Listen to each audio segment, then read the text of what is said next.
ನಮಸ್ತೇಸ್ತು ಜಗನ್ಮಾತೆ ಜಗದಂಬೆ ನಮೋಸ್ತುತೇ. ಜನರ ಜೊತೆ ಬೆರೆಯುವಂಥ ಪ್ರಯತ್ನಗಳು ಮಾಡ್ತೀವಿ. ಏನಿದೆ ನೋಡಿ, ಇದು ನಾನು ಹುಟ್ಟಿದಂಥ ಊರು. ನಾನು ಹುಟ್ಟಿದಂಥ ನನಗೆ ಜನ್ಮ ಕೊಟ್ಟಂಥ ಈ ಊರು ಗ್ರಾಮ ನನಗೆ ಆಶೀರ್ವಾದ ಮಾಡಿದಂಥ ಮಹಿಷ ಮಾಡ್ತೀನಿ. ಊರಿನ ಜನರು ಈ ಹಿಂದೆ ಆವಾಗ ಬೇರೆ ಬೇರೆ ಕಾರ್ಯಕ್ರಮದಲ್ಲಿ ಸಿಗುವಂಥ ವ್ಯವಸ್ಥೆಗಳಾಗ್ತಿತ್ತು. ಈಗ ಜನರ ಬಾಂಧವ್ಯಗಳು ಆಗೋದು ಎಲ್ಲಾದರೂ ನಾವು ಭೇಟಿ ಮಾಡಬೇಕಾದ್ರೆ ಇಂಥ ಕ್ಷೇತ್ರ ಎಲ್ಲರೂ ಬರ್ತಾರೆ. ಇವತ್ತು ಅವರನ್ನು ಈಗ ಅವರ ಮಕ್ಕಳಾಗಿದ್ದಾರೆ, ಅವರನ್ನು ಪರಿಚಯ ಮಾಡಿಕೊಳ್ಳುವಂಥದ್ದು, ನಾವು ಒಬ್ಬರನ್ನೊಬ್ಬರನ್ನ ಅರಿತುಕೊಳ್ಳುವಂಥದ್ದು, ಇದೆಲ್ಲ ಇಂಥ ಒಂದು ಕ್ಷೇತ್ರದಲ್ಲಿ ಆಗ್ತಿದೆ. ನಾವು ಹಿಂದೆ ಇರುವಾಗ ನಾನು ಕೂಡ ಏನು ಈ ಊರಿನವರ ಸಹಕಾರದಿಂದ ಮಾರ್ಗದರ್ಶನದಿಂದ ಬಹುಶಃ ಯಾವುದೇ ವ್ಯತ್ಯಾಸಗಳಾಗದೆ ನಾನು ಜೀವನದಲ್ಲಿ ಒಂದು ದಾರಿ ಹಿಡ್ಕೊಂಡು ಬಂದಿದ್ದೀನಿ.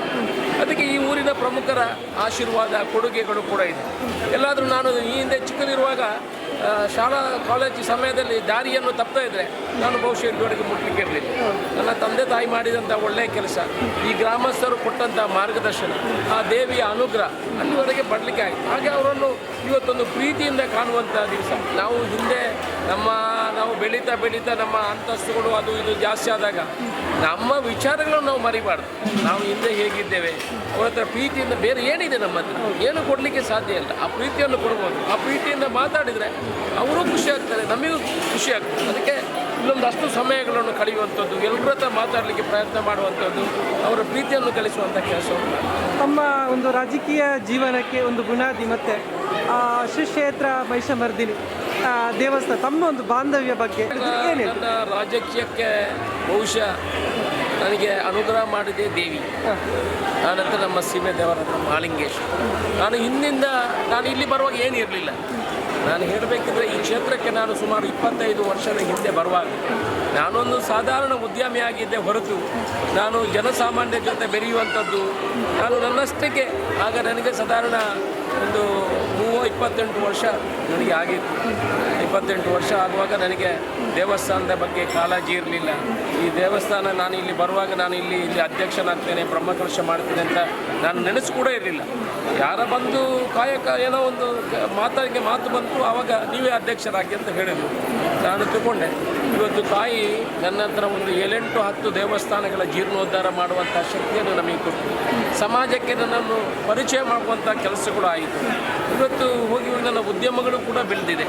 ಉದ್ಯಮಕ್ಕೂ ಕೂಡ ದೇವರ ಆಶೀರ್ವಾದ. ನಾನು ಎಲ್ಲಿ ದೇವಿ ಹತ್ರ ಇವತ್ತು ಬೇಡಿ ನಾನು ಹೋಗ್ತೇನೆ, ಆ ದೇವಿ ನನಗೆ ವರಪ್ರಸಾದವನ್ನು ಕೊಡುವಂಥ ಕೆಲಸವನ್ನು ಮಾಡ್ತೇನೆ.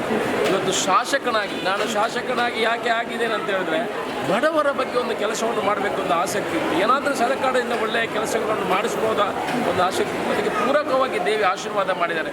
ಎಷ್ಟು ಒಳಗೆ ಆ ದೇವಿ ಶಕ್ತಿ ಕೊಡ್ತಾಳ. ಇವತ್ತು ನಾಡಿನ 20 ತಾರೀಕಿಗೆ 1 ಲಕ್ಷ ಜನರಿಗೆ ವಸ್ತ್ರ ವಿತರಣೆ ಮಾಡ್ತೀನಿ. ಎಲ್ಲಿಂದ ಬಂದು ಈಗ ದೇವಿ ಕೊಟ್ಟಂಥ ಶಕ್ತಿಯಿಂದ ನಾನು ಮಾಡ್ತಾ ಇದ್ದೇನೆ. ಅದಕ್ಕೆ ಧನ್ಯತಾ ಭಾವ ಇದೆ. ನಾನು ಯಾವುದೇ ಕೆಲಸವನ್ನು ಮಾಡುವಾಗ ಆ ದೇವಿಯ ಪ್ರೇರೇಪಣೆ ಇಲ್ಲದೆ ನಾನು ಯಾವುದನ್ನು ಮಾಡುವುದಿಲ್ಲ. ಬೆಳಿಗ್ಗೆ ದೇವಿಯ ಶ್ಲೋಕ ಫೋಟೋ ನೋಡಿ ಹೇಳ್ತೀನಿ, ದೇವಿಯ ಶ್ಲೋಕ ಹೇಳೇ ಮುಂದುವರಿಸ್ತೀನಿ. ರಾತ್ರಿ ಮಲಗುವಾಗ ದೇವಿಯ ಫೋಟೋ ನೋಡಿ ಮಲಗ್ತೀನಿ, ದೇವಿಯ ಶ್ಲೋಕ ಹೇಳೇ ಮಲಗ್ತೀನಿ. ನಾನು ಇಲ್ಲಿವರೆಗೆ ಮುಟ್ಟಬೇಕಿದ್ರೆ ದೇವರ ಆಶೀರ್ವಾದ ಇಲ್ಲದ್ರೆ ಏನು, ನೀವು ಎಷ್ಟು ಪ್ರಯತ್ನವನ್ನು ಮಾಡಿ, ನಾನು ಹೇಳ್ತಿರೋದು ನನ್ನ ನಿಜ ಜೀವನದಲ್ಲಿ ನಾನು ಕಂಡದ್ದು. ನೀವು ಎಷ್ಟು ಪ್ರಯತ್ನವನ್ನು ಮಾಡಿ ಒಂದು ಕೆಲಸ ಮಾಡಬೇಕು, ಎಷ್ಟು ಪ್ರಯತ್ನವನ್ನು ಮಾಡಿ, ದೇವರ ಆಶೀರ್ವಾದ ಅನುಗ್ರಹ ಇಲ್ಲಂದರೆ ಮಾಡಲಿಕ್ಕೆ ಸಾಧ್ಯನೇ ಇಲ್ಲ. ಅದು ಖಂಡಿತ ಸಾಧ್ಯ ಇಲ್ಲ. ಇವತ್ತು ನಾನು ಇಲ್ಲಿವರೆಗೆ ಮುಟ್ಟಬೇಕಿದ್ರೆ ಈ ದೇವರ ಆಶೀರ್ವಾದದ ಅನುಗ್ರಹದಿಂದ ನಮಗೆ ಹೀಗೆ ಮಾಡುವಂಥ ಬುದ್ಧಿ ಜ್ಞಾನವನ್ನು ಕೊಟ್ಟವರು ಯಾರು? ಆ ದೇವರು ತಾನೇ. ಆ ದೇವರ ಬುದ್ಧಿ ಜ್ಞಾನವನ್ನು ಕೊಟ್ಟ ನಂತರ ನಾವು ಅದರ ಕಡೆ ನಡೆಸ್ಕೊಂಡು ಹೋಗಿ ಇಲ್ಲಿವರೆಗೆ ಬಂದಿದ್ದೇನೆ ಅಂತ ತಿಳ್ಕೊಂಡಿದ್ದೀನಿ. ಎಲ್ಲಿವರೆಗೆ ಶಕ್ತಿ ಕೊಡ್ತಾರ ಅಲ್ಲಿವರೆಗೆ ಬಡವರ ಸೇವೆಯನ್ನು ಮಾಡುವಂಥ ಕೆಲಸವನ್ನು ಪ್ರಾಮಾಣಿಕತನದಲ್ಲಿ ಮಾಡ್ತೀವಿ.